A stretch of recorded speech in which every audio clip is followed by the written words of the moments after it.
wanted to comment, wanted to be a loose cannon about an article that I read, and I'm only gonna comment on the part that I actually got to. Uh, I didn't read this one in whole, but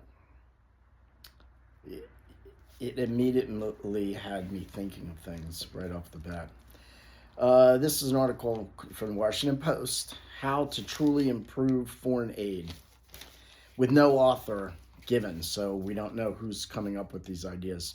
Anyway, the arguments the Trump administration, this is what it says, makes to adjust dismantling the U.S. Agency for International Development are, for the most part, just ill-informed wisecracks. Okay, my comment.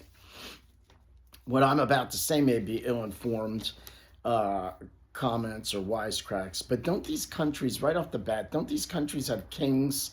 And isn't it their job, presidents and leaders, isn't it their job to take care of their people? Are these kings and presidents living in castles and palaces? Are they eating every day? Are they hungry? How are the bank accounts? Hidden or not hidden? Maybe a king could live high in a hog, but should his people not even have the pods to eat from that would be fed to the hogs? Bible reference.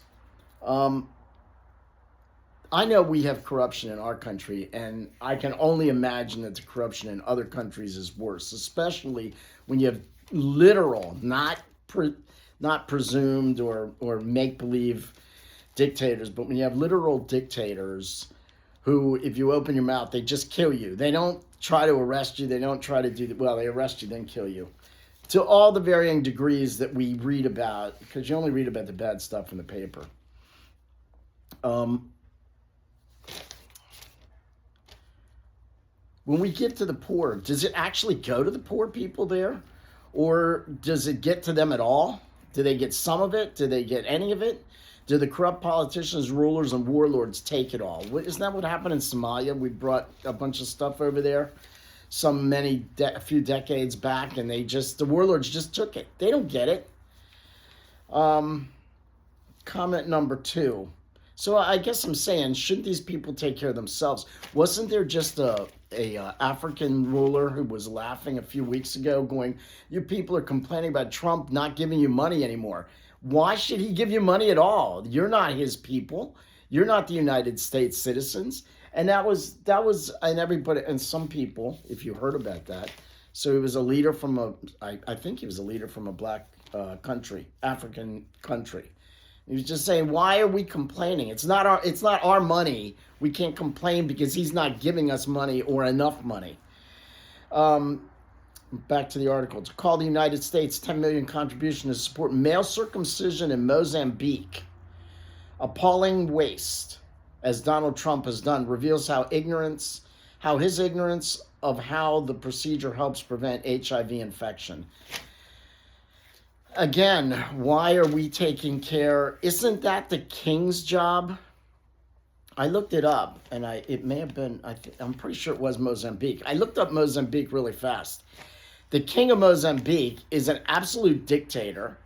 He has been the king since he was 18. He's looked to be 45 years old now. He's got 16 wives and 45 kids. So my question is, as far as circumcision may be good for your health. I don't know. I'm not going to argue that one way or the other. It might be more clean, etc., etc. But the problem seems to be they're talking about spreading HIV. So the problem, circumcised or not, you're not going to get HIV, I'm pretty sure, unless you're having sex. So wouldn't the real answer be to teach them to wait till marriage and then stay with your same partner and then not split up or get divorced, which is a big...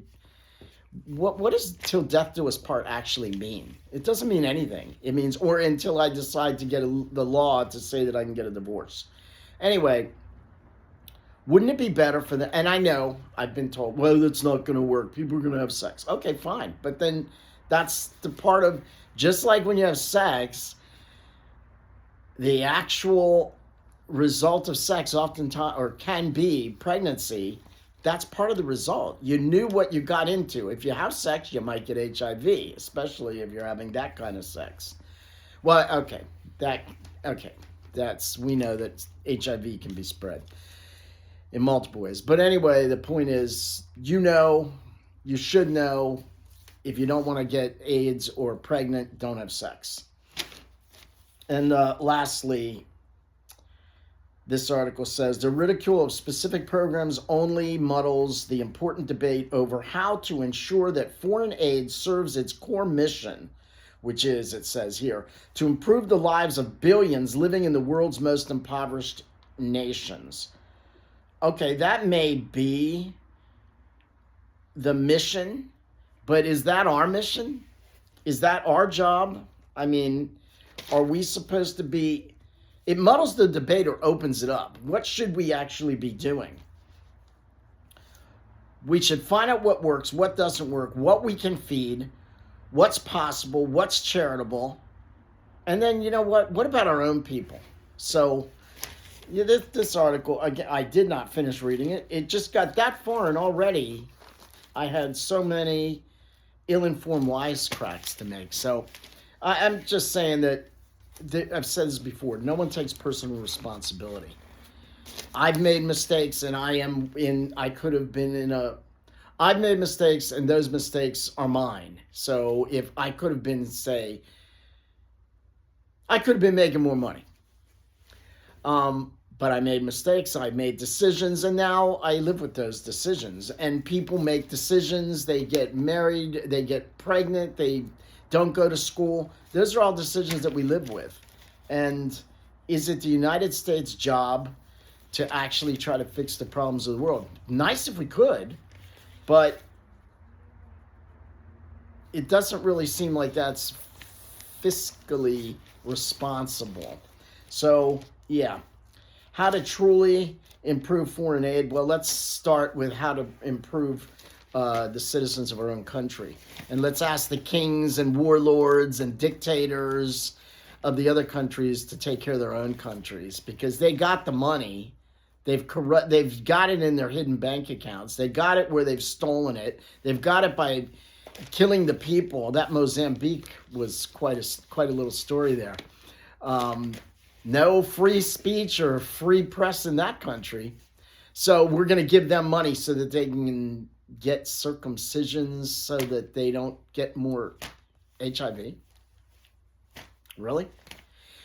Okay, let's try to be sensible. Let's ask our leaders to make the right decisions, sensible decisions that actually should take care of their own first, and then with the surplus take care of others. Or, yeah, we should think of I hate to say it, but you don't give money to you don't go and make this giant donation to some charitable organization if your own kids are still hungry, or if your kids need shoes and you don't have the money for shoes. That's irresponsible.